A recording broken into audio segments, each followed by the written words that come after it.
There we are, we're live on voice as well, waiting to catch Coit's eyes there to give her the thumbs up for the radio too. Good morning, welcome to Radio Maria Ireland. Thank you for your company today. We're on Facebook and YouTube Live as well. Hopefully all is working on the video front. There's been an update on the app for the camera and caused us a bit of grief there during the week, so hopefully it's all working properly now. So it's 11:20, Saturday the 18th of June, and nice to have your company today here on Radio Maria for our Chatechesis, and Roisin accompanies me again this morning. Good morning, Roisin. Good morning, Father. Good morning, all. Good. Now listen, do please drop a comment, a like, a share, a follow, subscribe in the social media here. Feel very much part of the social interaction here. As you know, every like and every follow and all those things adds to our presence on the internet and helps us to reach more souls with God's help. And on that topic, Roisin, just to mention before we share our contact details, Mary sent in a text there to let us know that the Mass this morning, which was broadcast on the radio here, connecting into Mount St. Alphonsus Church in Limerick, the Redemptorists are having their 9-day novena in honour of Our Lady of Perpetual Help. That's the Redemptorist go-to. That's novena is particularly akin to them, and when they come to do missions in parishes, they bring an image of Our Lady of Perpetual Help. Wonderful. So that was on this morning. We're broadcasting it for the 9 days, started yesterday morning, so we didn't have live Mass from the studio for you, nor this morning either, except on our Facebook and YouTube channels instead. But Mary texted and she said the priest very kindly gave Radio Maria a good shout out from Limerick, and he said there was about 11,000 people tuning in for their website for their novena. Beautiful. Oh, that's so fantastic. Thanks be to God. So great to get a little mention for Radio Maria there as well, to boost and to kind of bring us all together, maybe give a little word in for Radio Maria. So if you've joined Radio Maria now and listening in as a result of that, you're very welcome, part of our little radio community here. And we love to hear from you, don't we, Roisin? Oh, we do indeed. We love to have telephone calls, which Thomas is there now to answer. So you dial 014123456. And if you're outside of Ireland or if you're in the north of Ireland, you just put plus 3531 412 3456. And then again, if you want to text or WhatsApp, it's 089 467 2000. And as I said, outside of Ireland or the north of Ireland, it's plus 353 89 467 2000. Or you can email at info@radiomaria.ie. And then again, if you'd like to write a little note, it's Radio Maria Ireland, St Anthony's Business Park, Ballymount Road, Dublin 22. There you are. So we do like to hear from you. So by all means, do please get in touch. And you'll find, of course, on our website, radiomaria.ie, all of that information for contact details there. You'll be very welcome to tune in and get in touch with us. Please do send us in any notifications where there may be a Corpus Christi procession taking place. Oh, yes. There's none in and around these parts, is there, Roisin, this side of Dublin? There is something in Dublin, all right. I thought I saw it in the paper, Father, but I'll have to with look the Dominicans by any chance, in the Priory in Tala? No? Well, I don't know now, Father. I haven't been up there for a bit now, Sure, because I've been down here. Yes, you've been your divided loyalties and everything else. Yes, but there is one in Blarney this evening after the 6 p.m. Mass in Cork. There, if you want to go to the Holy Mass in Blarney, a lovely little town, of course, Blarney Castle and all of that, kissing the Blarney Stone.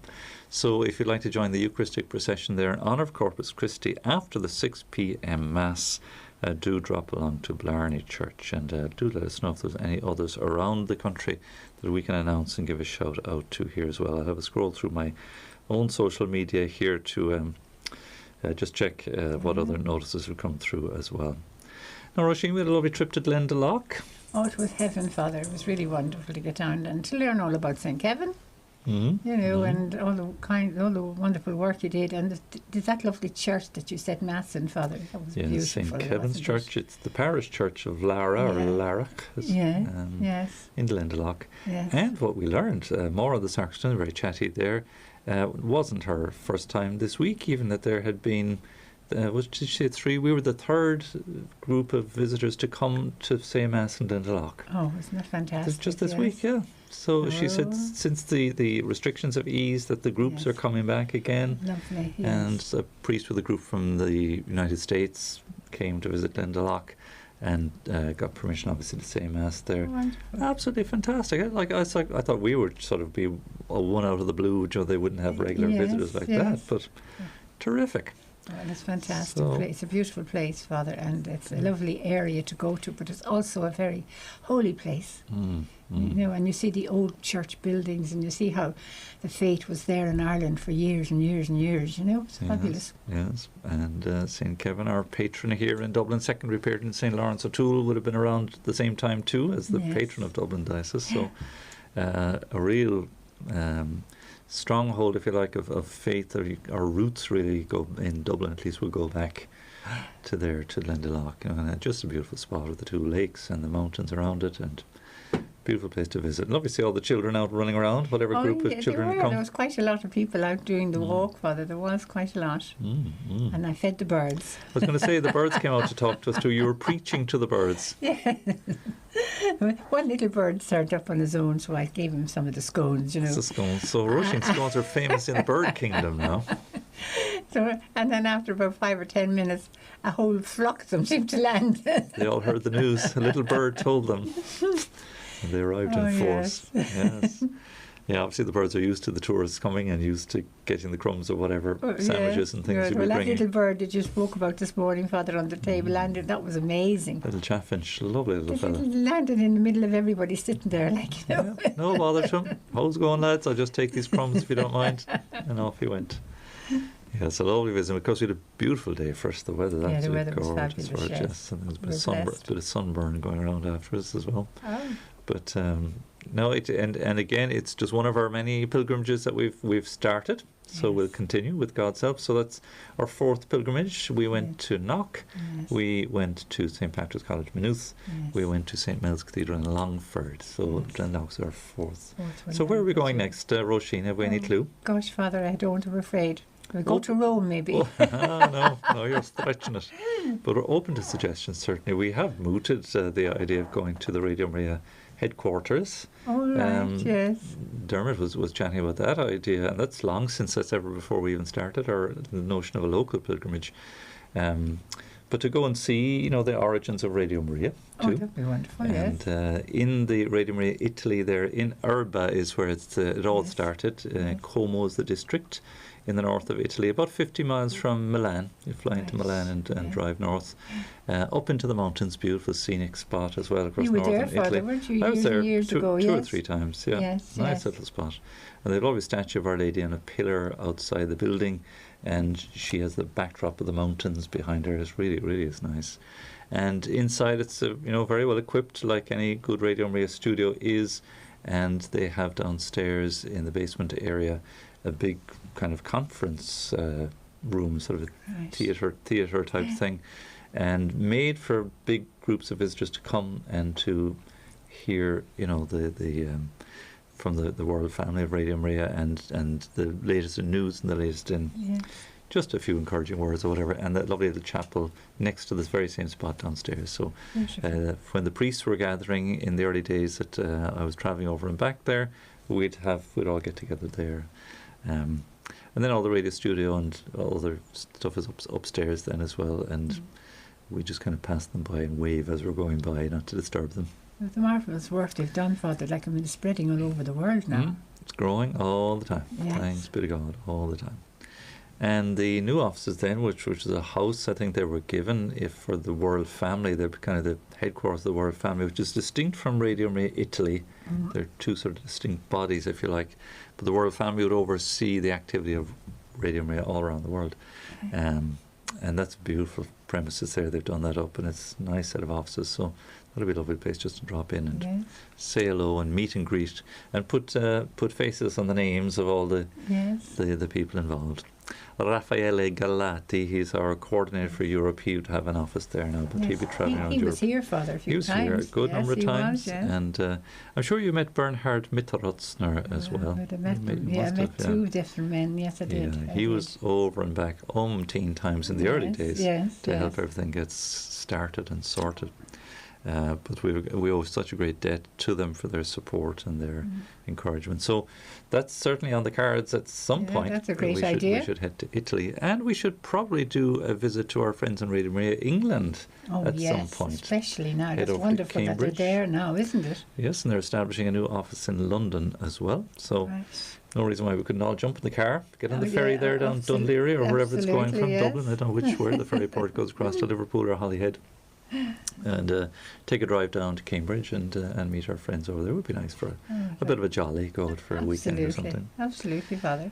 Anyway, all these things are schemes and plans, and it's nice that we can bring that back to you and share it with you. All the pictures went up on our Facebook page there. I saw them, they were fantastic. Laurie, a load of pictures. So, you know, even though perhaps you might not be able to join with us for whatever reason, you are with us, as it were, as a listener and friend. We bring you with us, really, and share it back with you. Kind of like the family. Do you know when a member of the family goes off on holidays? Oh, everybody gets photos about it. That's right. Wait till I show you all the pictures. And the day of the postcard is gone now, so you can just WhatsApp instantly, here's the dessert I'm eating, you know, and all that stuff. So anyway, please God, we'll have a new place to go, please God, next month. Now Ruth is taking her leave of us. We're lamenting and ullagoning, as we say in Irish. Yes, ullagoning, right? Ullagoning, yeah. She's a wonderful young girl, my gosh. She is a wonderful young girl. Do very well. She's joining a religious community known as the Apostolic Society of the Most Holy Trinity. Yes. And it'll be in Carna in Galway. And let me get the Irish name for it as well. But we're going to Carna this evening and tomorrow as well. So we'll actually be visiting, if you're anywhere in around Carna and Connemara. Big Meg win 3 lots of quid Gaelga, Neil Shea och Cuisoc. Do you know, it's not Nina long Gaelga gone. Between us anyway, we'll have to figure something out, and we have a few words. And Moira Vic Aragasa has been very kind to me. I spoke to her on the phone. She's a local Gaeilgeoir here and absolute enthusiast for Irish, and gave me at least a few sentences to put together to bring to them. So it'll be the first time I'll ever have preached, at least attempted to preach in Irish. I'll say that it will qualify as a proper homily, but we'll do the best we can. And will Ruth be there, Father? Ruth will be there, and it'll be a nice little kind of a handover. That's fantastic. A nice little handover as well. Let me see fantastic. Now. Ord an trínoda rónefa. Or this was ORD, kind of an order, if you like, of the Most Holy Trinity. Trinoda Trinity, Ronefa, Most Holy. Trinity. Not just Nefa, holy, but Ronefa, seriously beautiful. Holy. So she'll be joining that religious community, and they're in their very early stages. I think they have canonical approval insofar as they're an approved association of the lay faithful.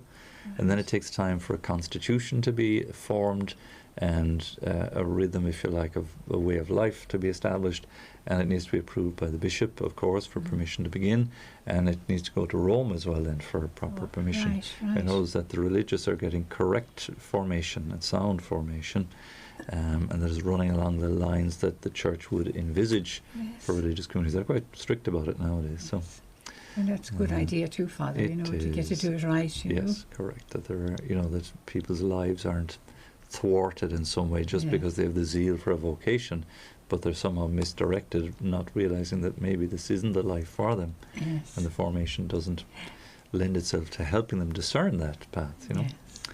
So, anyways, it'll be a great loss, but I am hoping that we can keep in touch with Ruth, and I do hope Gomerch cúpla chlár Gaeilge as an Gaeltacht ó Connemara agus chunta Corcaí freisin man bhfuil mo grathar ina sagart próiste I Ballyvourne agus Cooley. So like we might get a bit of Munster Irish going and a bit of Connacht Irish between the two, and have a programme. Your brother will be helping you, Father. Well, I'll leave it to him. My Irish, his Irish will be way better than mine now, because he's there and he's speaking it. He's there all the time, yeah. But it'll be lovely to have that double connection, For beautiful, and absolutely. My hope is that it will add or contribute in some way to formation for those living in the Gaeltacht agus, being at all Gaelga or if my grammar is all wrong, all who have Irish, that it will help them along a little bit in the ways of faith. And to me, that's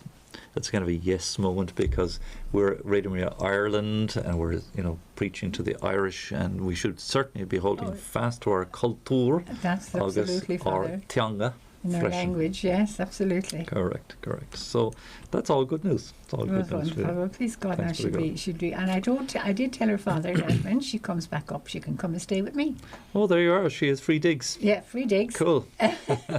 Great. Well, she was delighted to hear that. She says, because I'll be able to come up then and go down to see Radio Maria. Yes, absolutely. Absolutely. And come to the microphone and update us on the latest news from the Gaeltacht. So very good. So we'll be in Carnet tonight and tomorrow. And next weekend, please God, we'll be down in Templeton in the Hook Head. It's that little kind of hook of a bit of peninsula near Wexford in the southeast. And looking forward to that trip down there and meeting and greeting our friends down there. There'll be some locals give you a hand in helping with the promotion there as well. Looking forward to that too. Now a shout out for the Rally for Life. July the 2nd, yes. That's a couple of weeks' time. Yes, in Dublin. Here in Dublin. Yes. Here in Dublin. 1:30 gathering in Parnell Square. And as they did pre-COVID, thousands of people turned up for this great witness to life. So please do come, if you can, to Dublin for 1:30 on July the 2nd to bear witness to the sanctity of human life publicly on the streets. So just something to put in your diary if it's something you're able to come along. And while you're along, you can pop in and pay us a visit here. It'll be a Saturday, so we welcome visitors certainly. Let us know you're coming. We'll have an extra cup of water in the kettle for you and some milk in the fridge, because the milk can disappear very easily. I brought some this morning. Did you? Fair play to Russian, yeah. So I noticed it was dwindling there yesterday with so many visitors coming in. So no, very good. Maybe just a quick mention, Roisin, the synod is hitting the headlines these days. The synodality and discussion. It's in the papers, and I think the secular media are grabbing onto it. And you can guess what topics the secular media are interested in. Oh yes. They are in no way interested, at least I doubt it. I mean, let me know otherwise. Are they interested in the life of the church and the well-being of the church and the growth of the church and the challenges facing the church in these times? I doubt very much they're interested in those specifics in how to help the mission and growth and the faith of our people. Yes. I can't say that would be they can't speak in those terms anyway. They don't understand, I suppose. But they will zoom in on the same old topics that come back again and again and again. Yes. And I'm long since bored of like children banging the same drum. Would you not move on? Would you not, and give proper respect for the church, because the church is, men give up their whole lives for God and work that way. And now they're telling them, no, right, they can get married and all of this, But I mean, you decide whether you want to love your wife or do you want to be a priest. You don't do the two together. Yeah, the same kind of drumbeat that somehow this will resolve all the problems. If we can have married priests, if we can have women priests. And, it's posed very simplistically and without any thought or without any reference, as you say, really, Roisin, to the tradition and the teaching of the church and what it means, the respective vocations of men and women within the context of the church, as determined by our tradition and as determined by Christ, who founded the church. Yes, he wasn't married. Yeah, there's no reference to the Lord. It's like, what do we want? And the trouble is, like in the wilderness, Moses had this problem. The people wanted to do their own thing and had and figured out their own way and go their own way. And the Lord said, fine, off you go. Yes. And what happened? Oh, they got lost in the wilderness. Yes, in circles, and they were delayed from getting to the promised land. It instead of shortening their journey, it lengthened their journey. Yes. So if you want to do it your way, well, please feel free and go ahead and do it your way. That's kind of my flippant response now, so don't take that seriously. If you want to do it that way, well, off you go. Come back and let me know how you get on. But I'd rather do it the Lord's way. Absolutely, Father. And not do it my way. Yes. But by all means, bring these things up in conversation. But I would suggest, well, let's try and do it in an honest way to say, well, look, what has the church traditionally taught? What do we see fruitful within the life of the church, and what is it that the Lord himself would want in relation to these things? So the reality, very simply, is the church does not have the authority to ordain women to the priesthood. It doesn't have the authority because Christ is the one who mandated that. Yes. And people will argue up and down and high and low and across and back about it, But it's not a career move. No. This is the thing. No. Christ was male, and in his maleness, men are called to be other Christs as priests. Yes. And it doesn't do to give that role to a woman because it doesn't fit that role. No. Our Lady is just the role model for women. Mother, as sister, as accompanying the apostles. And it's not about the superiority thing either. As men as priests, we're called to serve like Christ, to lay down our lives for our bride, the church. So it's not like a career. You see, why doesn't you can see the pitch of my voice is raised. I get frustrated. I know, it's look, really hard. can you not understand this? Yeah. So it's not about discrimination, and it's not about simply just trying to solve a problem by ordaining. There's much deeper questions and more profound issues at stake here in terms of our faith and what Christ has handed on to us. Yes. So it gets a little bit frustrating when these things they come back again and again. It seems as if there are some people who just don't want to listen or don't want to accept that or believe it in faith. And it makes for division. It doesn't make for unity. No, absolutely, Father. It No, it reminds doesn't me make of for Henry VIII. Like when he decided he wanted to get married 3 times, was it? Oh, I think it was more than that in the end. Yeah. And started up his own church, This is the danger. Yeah, this is the danger. That the idea seems plausible, but then where will you end up if you want to follow through with it? Yes. Oh, I don't think it's plausible, Father, because if you're a priest, you have your whole life is dedicated to Jesus and to the people that you're looking after. And how could you do that and then look after the wife and the family and everything else? Well, there's some of the practical considerations to do with the idea of priests getting married. Yes. And they would argue, and I suppose reasonably enough too, that there are other Orthodox churches where the priests are married and they have children. There are Protestant clergymen who have become Catholic priests. Father Sam Randall is one of those, our own priest director of Radio Maria England, who's now a director of Radio Maria Australia. He's married and had a family. Now, he converted to Catholicism late on in life. And so they couldn't sort of just divorce his wife when he's being ordained a Catholic priest. So, they would argue, well, look, it is happening. Yes. But again, you've mentioned some of the practical reasons why it's just not feasible.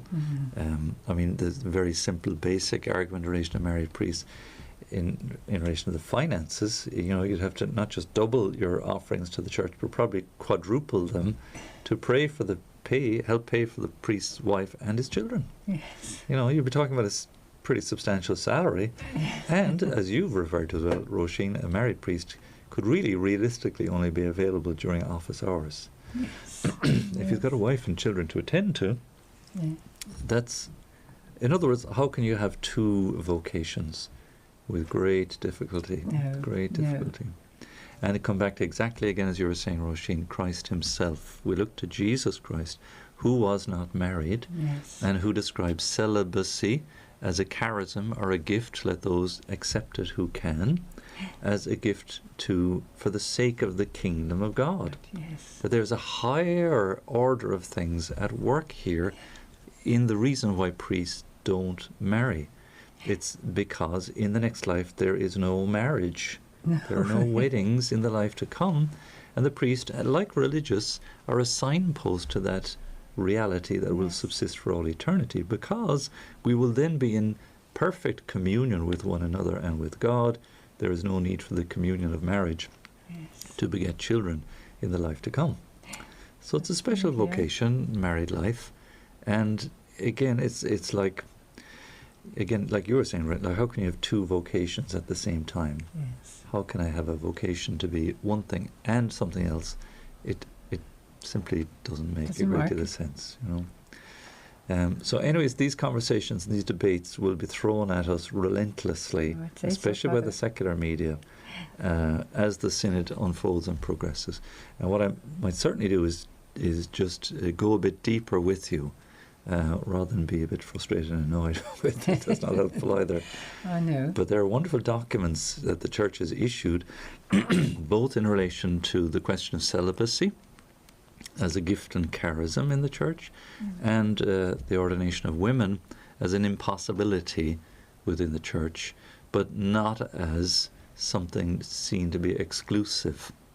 That women have a most beautiful role in the church, and as Thomas was saying earlier on, over the cup of tea, saying, look, there'd be a lot more women in heaven than there were men, given the grief and the, and I don't know, I'm not in charge of heaven, but it seems to be the case, certainly, that the role of women in the church is indispensable. Certainly, as a priest having experience in many parishes, as a servant in the church. They are too, and they're in charge of the little children that they bear, so it is a marvellous gift.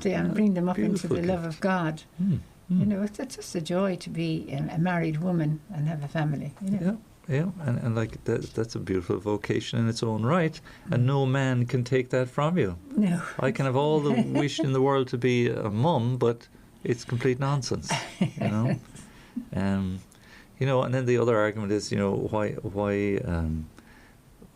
can't, what is it now? I was thinking to kind of flip the thing on its head a bit. If women could be priests, why can't?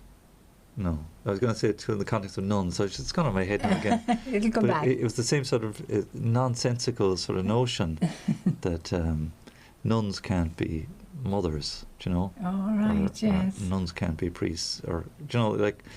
you're sort of almost suggesting a contradiction is really what I'm thinking. Anyway.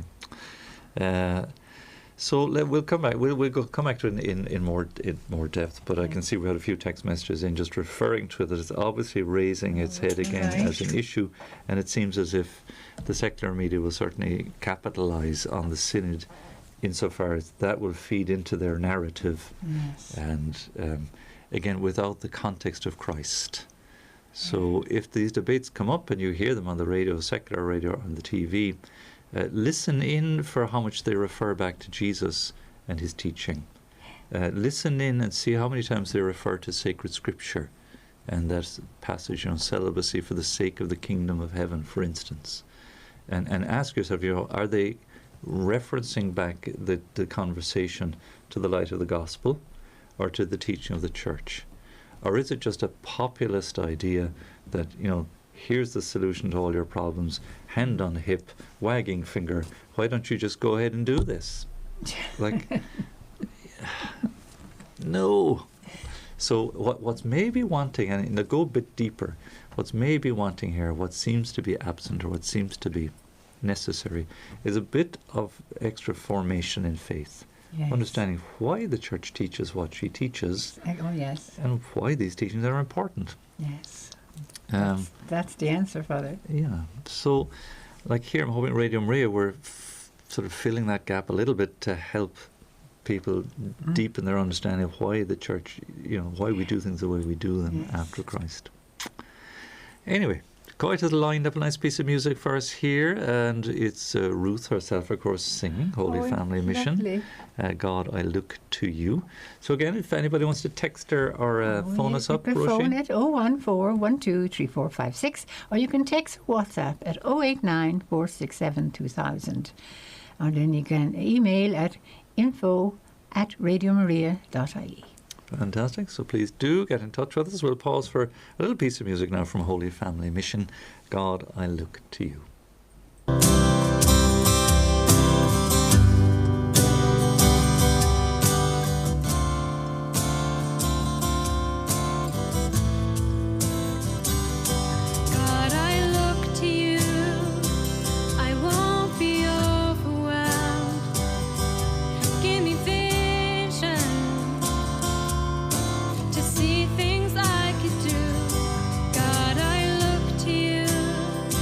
Your way.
Oh, lovely piece of music there from Holy Family Mission. Ruth's voice harmonising in there indeed. Beautiful. With that. So well done to Father Patrick Cahill there and the young people in the Holy Family Mission. They're doing marvellous work indeed. Great formation going on.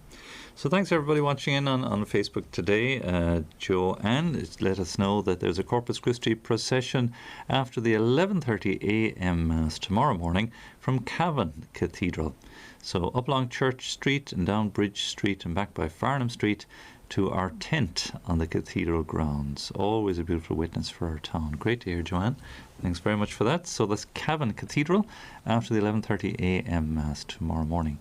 3 p.m. of course in Waterford from the cathedral, I think, or is it or from the square? Anyway, in the town centre and back to the cathedral for benediction as well. So great to hear this Corpus Christi processions going on all around the country. So thanks, Janine is watching in Connecticut, as always on a morning time too. And Martine is tuning in too. She says, good morning, Father Eamonn and everyone at Radio Maria. Loving the morning chat as always on Radio Maria.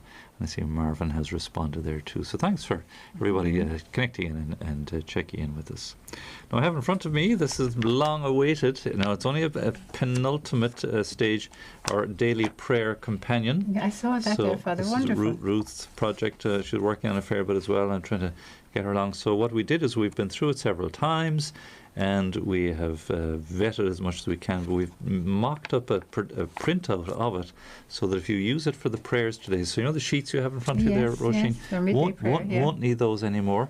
We'll work from the book. Brilliant. And as you're reading through, if you have a biro handy, you can correct any typos, or you can just write in little suggestions in the margin. Well, maybe this should be here, that's in the wrong place, or I couldn't find that.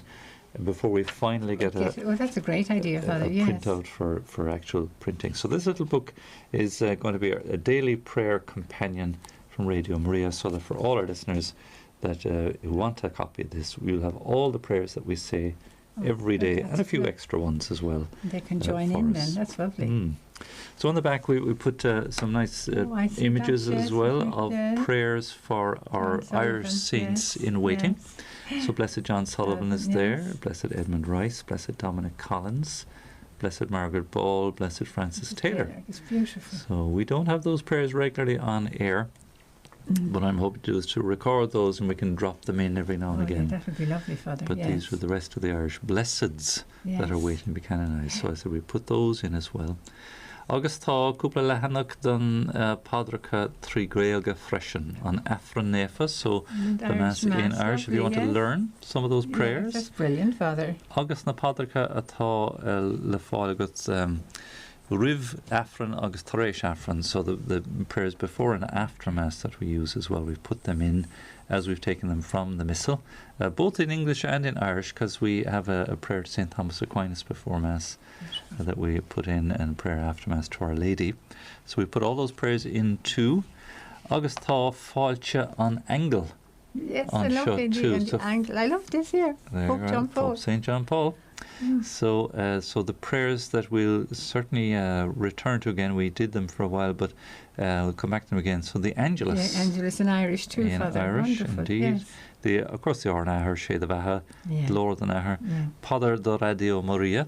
And I see a mistake already. That's in English. That should be in Irish. Oh, yes, for Radio Maria. Error spotted already. So we're getting closer. Don't hold your breath for now, because it just take a bit of working through to put this into use for a week or two and to purge all the various get rid of all the errors and stuff.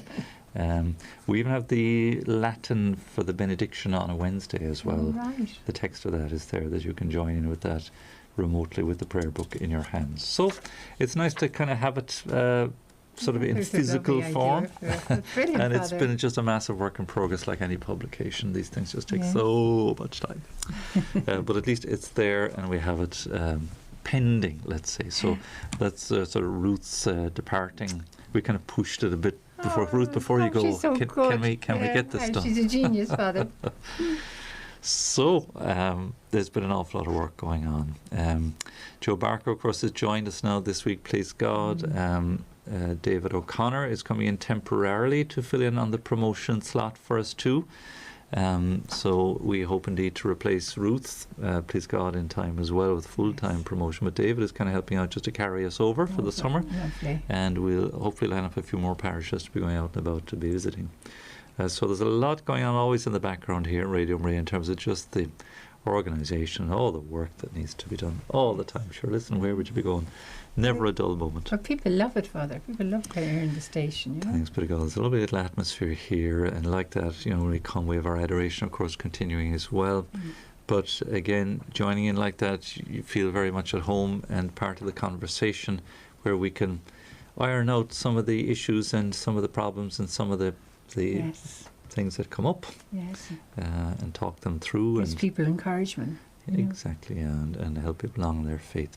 You know, I was last night, Roisin, we have a minute or two just to finish. I mentioned it earlier, in St. Bernadette's in Clough Road. I'd never been there before. A fine big church out in Crumlin.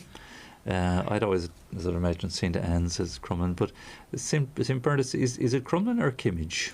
It's one or other of the two. Apparently it could be either, I'm told. So, you know, if you've played Monopoly on the Irish Monopoly board, Crumlin and Kimmage are the first two little streets that you'd buy, the cheapest on the Monopoly board. Beautiful church there and lovely community.